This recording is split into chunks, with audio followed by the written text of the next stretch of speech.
In this video, I'm going to explain what MCP sampling is and how to build sampling into your MCP tools using Python. This is part of my MCP Concepts demo series, and you can see a link to the playlist with all of my videos from this series in the video description. Sampling is when your MCP server will make a request to an LLM. And how this is done is the server will pass a message to the client. So the server might ask Claude Desktop, for example, hey, I have a sampling create message request. Then the client will pass that on to an LLM that the user configures or that the client has set up somehow. I'll show you that as an example, and then we'll return that generation to the client, and then the client will present this back to the server to continue working.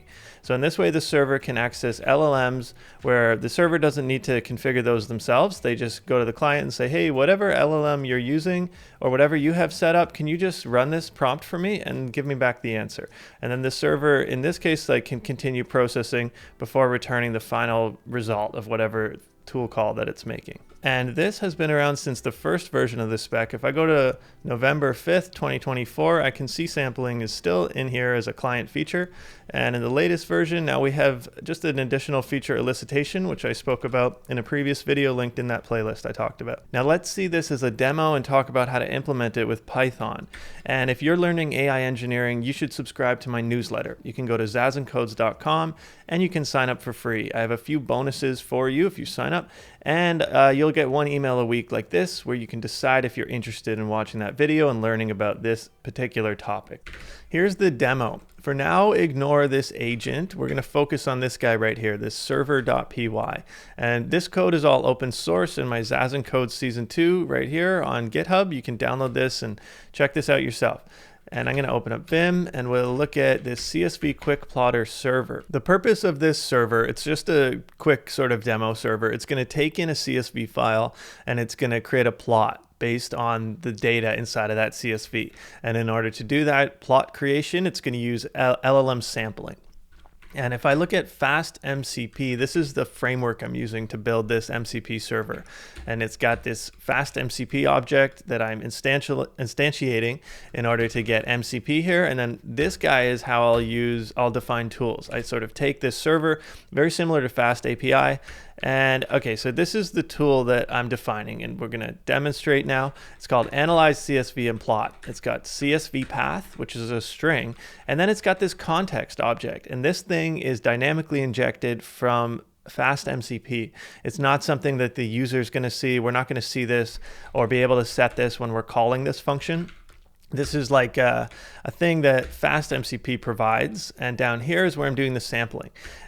So what we do is we submit an LLM request and hold on that request. I've got this with await. So the script is going to stop at this point until it's got a response, and then it's going to continue on, do something with that response.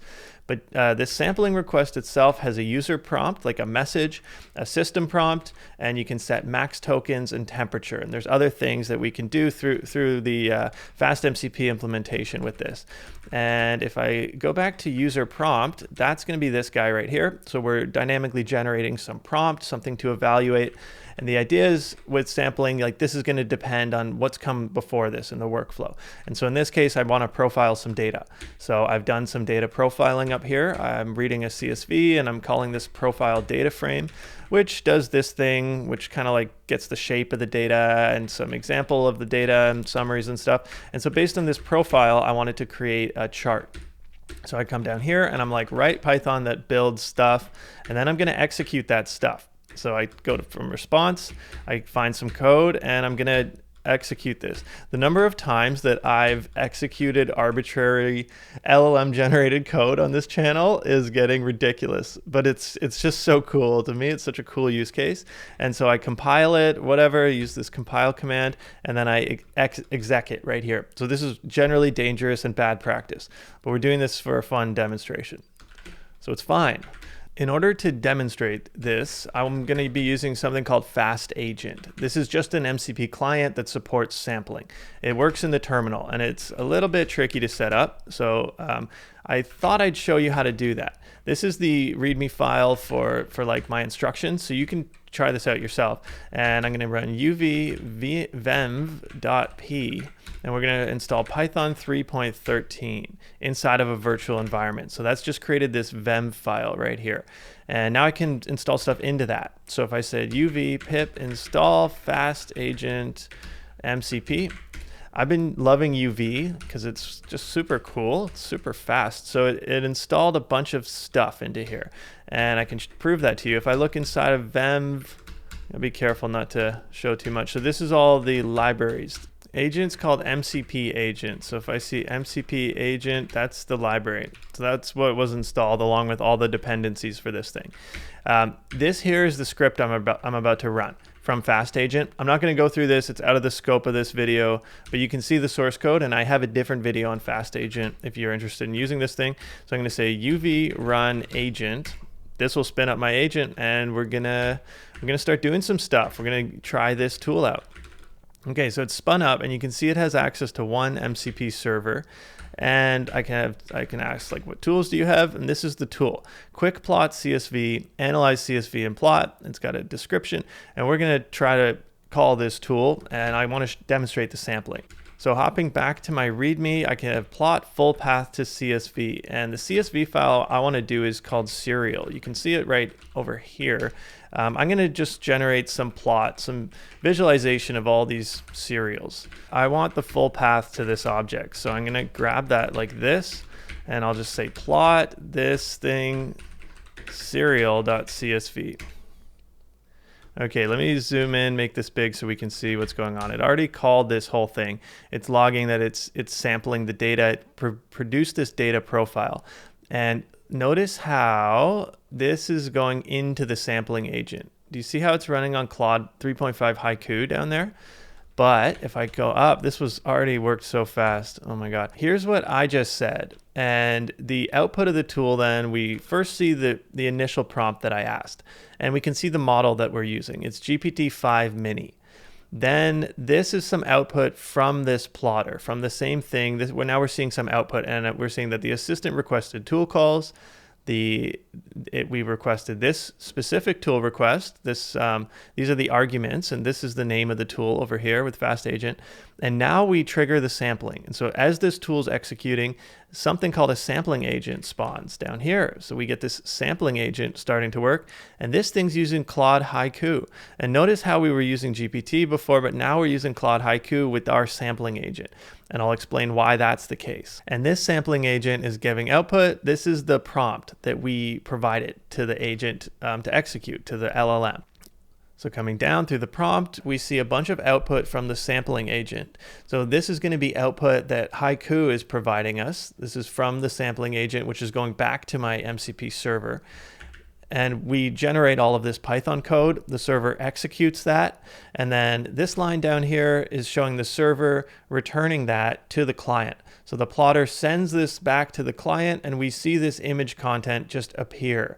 And when I'm talking about the client, I mean Fast Agent. I mean my terminal right here. So this gets sent from the MCP server back to my terminal, and it just dumps this whole blob of JSON data, which represents the image. It represents the PNG image. And Fast Agent is unable to render this for me, or at least I think it can. I just, I didn't hook it up to do that. But it does understand this data. It can read this binary data, and it figures out what's going on in here. So it's describing that to me like, hey, top left, we have a histogram. Top center, we have a correlation heat map. Top right, we have box plots. And it's done that just by looking at this binary data and using its multimodal capabilities. And by it, I mean GPT-5, because this is running on GPT-5. So GPT-5 looks at this binary data and figures out what it is and sort of explains that to me. Now, I'd love to see this image. However, when I was testing this, I wasn't able to get that working with Fast Agent. Again, I know there's a way to do it. I just couldn't figure it out. So this data is kind of lost to us in this example, but we're going to run this again with VS Code Insiders Edition, which also supports sampling right now. And we're going to be able to see this image get rendered for us. I will note as well that I could change the behavior of the server to maybe save this to a file on my computer. computer. And I'm also going to show you how we actually return this image content, because that's pretty cool. But that's unrelated to the video topic, so that's at the end. I'll show you that. And right now I'm going to go to VS Code and let's give this a shot. Here's the server that I want to access, and that's at this directory. And I'm going to need this for VS Code to configure this. Let me show you that. We're going to go to VS Code Insiders. I'm going to configure this MCP server, this CSV quick plotter, and we're going to do this. So if I open up my sort of commands, I have this open user configuration. Let's see what that is. This guy in here is in my user directory for this VS Code Insiders, and it's mcp.json. You can download this. This isn't like a gated product. You can just download VS Code Insiders and use this. And here's how I've set up an image generator demo. Okay, it was called CSV quick plotter, I guess. Here's my Python. That's the virtual environment that I've installed, FastMCP, and all the stuff that I need to run this server. And this here is the server. So this is how I can set it up. However, it's not called test. Let me go back. It's called MCP Sampling CSV Quick Plotter. So CSV Quick Plotter. Okay, and if I look at list servers, I can see CSV Quick Plotter is stopped. I'm going to click enter on that, and I'm going to say start server. So down here I can see that this server is working and it's discovered one tool, which means when I open up this guy, this button up here, and I type hash, I should be able to see something called here, analyze CSV and plot. This is going to be the function that I want to call from my quick plotter. But first I want to go back into the server settings for CSV quick plotter, and I want to see how this is configured with respect to sampling. And look at this, there's this set model the server can use via MCP sampling. I'm going to click enter on that, and right now it's set up to GPT 4.1. I could also say auto or something else. Let's leave this as GPT 4.1, and then what I'm going to do down here is I'm going to be using Claude Sonnet. So I'll see if we indicate that as logging. So I'm just going to accept that. Plot this / serial.csv, and I gotta specify what tool I'm going to use with Copilot. That's how we got to do it. We got to actually explicitly tag the tool that we want to call. Here we're seeing our tool call request and the CSV path, which has been populated. The MCP server CSV Quick Plotter has issued a request to make a language model call. Do you want to allow it to make requests during this call? I'm going to say allow in this session. I can see this indicator running. This has been going for 5-10 seconds, and I'm not seeing any logs as it goes like I did with FastAgent. There was an error trying to analyze the plot. Let's see. I'm not really sure, but let me try and change my sampling model. If I look at this, configure model access. Ooh, show sampling requests. Look at this. This is the actual log of what the sampling request said. And I passed in the data and all that stuff. And down here, I'm actually seeing the response as well. So this was the code that was returned, and it's trying to do all these plots. It's possible that I just had an error in here. So I'm thinking this string is not defined as probably just a syntax error in this code.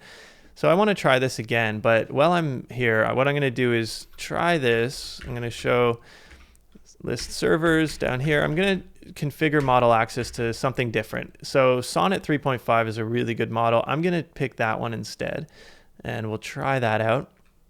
And for here, I'm going to run the exact same prompt, but in just a new session. And when I look at the log from this request, here's where I can see Copilot GPT 4.1. I'm going to want to see Sonnet making that request to make sure that my configuration was updated. Okay, it ran this successfully this time, and it's outputting the information about the plots, what they show. But can I actually see these? Here's the data that was returned, and it's this binary data, but look at this. I can actually download the plot itself, save to file.png. Let's open this up. Okay, amazing. This data set, by the way, is this guy 80 cereals from Kaggle. So like, for example, American Home Food Products, General Mills, Kellogg's. These are these guys right here. Like that's Kellogg's, that's General Mills. This one's post Quaker Oats, and this is, I guess this chart here is like the number of cereals per brand, and we have a distribution of ratings. There's some sort of rating in this data set. I don't know what that one is, but the model really honed it. A rating of cereals possible from, this data set doesn't even know. But it looks like a lot of the model really honed in on this ratings for this. We have a distribution of ratings. We have the highest rated foods have low calories. This chart obviously catches my eye a little bit. Just quick analysis thing. Like, let's look at the first column right here. This is going to be calories. So anything that's red will be a higher correlation to calories. So the reddest thing I see is weight. So the heavier the portion size, the more calories it has. That makes some sense. But also sugars is in here, and then fat is another one. And it's inversely correlated with fiber. So the more fiber in here, the lower the calories. The more fiber content, the less the caloric content. Totally makes sense. All right, so I think this is really super cool that this image was made available to us. So I want to complete the demonstration by showing how I actually implemented that over. We're going to go back into the code and talk through this. Going back into the server, I hope I haven't missed anything. All this should be clear. It's all open source. But the server itself, where I return this, I'm doing some certain stuff with images. So down here, FastMCP has some utilities for images, and it's got this image, which I imported as FM image. It's like a helper function. And if I look where I'm using that, this is where I'm encoding the figure. So I take in some figure, which is a matplotlib object at this point. It's called figure. If I come up, it's from matplotlib.figure import figure. So I bring in that figure into this function. And this is where I return this image content object right here. It's like an MCP.types, but it's like a type that MCP servers will accept, and they're sort of expecting, like, you might give me an image, and then we do give them an image. So this returns image content in code figure. And what I do is I actually return that from the tool call. So we are returning an MCP type of image content. And the way I'm actually doing that is I'm bundling it up using this FM image helper function from FastMCP. And I just do it in a very straightforward way. Like, we have this buffer of bytes, and then we write the file to that buffer. So this is like, instead of actually like when we call save fig or anything that interacts with file system, we can use an IO command like this. Bytes IO will pretend that buffer is a file system, like something that we can write to, and then we can save it to this object. Then we get the binary data of this like file-like object called buff. As data. So this is a bytes object, and we can pass it in here into this FM image, explain that it's a PNG, and call this toImage content function. That returns something that is image content like our MCP server expects. And then we can return this. And just to show you, if I come up, this is all part of this tool call. So the final result of this tool call is to return an actual image, which to me is the right way to think about this. And it's super cool that VS Code Insiders with Copilot has actually implemented that, so I can literally download this file and look at it. And the last thing I'll also show is the MCP servers. If I list servers, look at this guy and say show sampling requests. Now I can see 2 requests in this file, 2 requests in the last 7 days, okay? And at some point, if I scroll down, I guess they're just like sort of slapping these together. This was the second request then, and it's still using GPT 4.1. So when I ran it a second time, it worked on the same model. It didn't update the model. I think in order to do that, I would need to shut down VS Code and respawn it. But I do like that I demonstrated that we didn't actually need to update the model, because GPT 4.1 is perfectly capable. It's just, sometimes it goes wrong. That's the end of the demonstration, and if you enjoyed this video, please give me a like and consider subscribing. Now, by the time you see this video, I think more MCP clients will become available for supporting sampling and these other features that I'm talking about in my MCP series of videos. So it's just something to keep in mind. Now, if you want to access that playlist, you can see that in the video description. And otherwise, I'm going to link a few related videos, things I spoke about in this one. In particular, I will link you to a video on either elicitation or pagination, and another one on FastAgent, where I talk about how to use that in more detail than I went in on this video. Thank you again for watching, and namaste.